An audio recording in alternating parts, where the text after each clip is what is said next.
ನಮಸ್ತೆ ಸ್ನೇಹಿತರೆ, ಎಷ್ಟೊಂದು ಜನ ಕೇಳ್ತಾ ಇದ್ರಿ ಕಣ್ ಸುತ್ತ ಡಾರ್ಕ್ ಸರ್ಕಲ್ಗೆ ಏನಾದರೂ ಒಂದು ಹೋಮ್ ರೆಮಿಡಿ ಹೇಳಿ ಅಂತ. ಇವತ್ತು ನಾನು ಒಂದು ಹೋಮ್ ರೆಮಿಡಿ ಹೇಳ್ತೀನಿ. ಅದನ್ನ ವೀಕ್ಲಿ ಟ್ವೈಸ್ ಅಥವಾ ವೀಕ್ಲಿ ಒನ್ಸ್ ನೀವು ಅಪ್ಲೈ ಮಾಡ್ತಾ ಬನ್ನಿ. ನಿಮ್ಮ ಕಣ್ ಸುತ್ತ ಇರುವಂತಹ ಡಾರ್ಕ್ ಸರ್ಕಲ್ ಹೋಗುತ್ತೆ. ಅದ್ರ ಜೊತೆಗೆ ನೀವು ನೈಟ್ ಹೊತ್ತು ಜಾಸ್ತಿ ಹೊತ್ತು ನಿದ್ದೆಗೆಡೋದನ್ನ ಕಡಿಮೆ ಮಾಡಿ, ಆದಷ್ಟು ನಿದ್ರೆ ಚೆನ್ನಾಗಿ ಮಾಡಿ. ಅದ್ರ ಜೊತೆಗೆ ನಾನು ಹೇಳಿರುವಂತಹ ಹೋಮ್ ರೆಮಿಡಿನ ನೀವು ಅಪ್ಲೈ ಮಾಡೋದ್ರಿಂದ ನಿಮ್ಮ ಡಾರ್ಕ್ ಸರ್ಕಲ್ ಕಡಿಮೆ ಆಗುತ್ತೆ. ನಾನಿಲ್ಲಿ ಅರ್ಧ ಹೋಳು ನಿಂಬೆಹಣ್ಣು, ಸ್ವಲ್ಪ ಕಡಲೆ ಹಸಿಟ್ಟು, ಸ್ವಲ್ಪ ಅರಿಶಿಣನ ತಗೊಂಡಿದ್ದೀನಿ.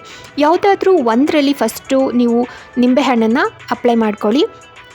ಅದನ್ನು ಈ ರೀತಿ ಅಪ್ಲೈ ಮಾಡಿಕೊಂಡು ನಿಮಗೆ ಕಣ್ಣು ಕೆಳಗಡೆ ಇರೋಂಥ ಡಾರ್ಕ್ ಸರ್ಕಲ್ಗೆ ಅದನ್ನು ನಿಧಾನವಾಗಿ ಮಸಾಜ್ ಮಾಡ್ಕೊಳ್ಳಿ. ಜಾಸ್ತಿ ರಫ್ ಆಗಿ ಮಸಾಜ್ ಮಾಡಬೇಡಿ. ಇದನ್ನು ಮುಖಕ್ಕೆಲ್ಲನೂ ನೀವು ಮಸಾಜ್ ಮಾಡ್ಕೊಬೋದು. ಇದು ಡಾರ್ಕ್ ಸರ್ಕಲ್ ಅಲ್ಲದೆ ನಿಮ್ಮ ಫೇಸ್ ಸ್ಕಿನ್ ಕೂಡ ಗ್ಲೋ ಆಗೋದಕ್ಕೆ ಹೆಲ್ಪ್ ಆಗುತ್ತೆ.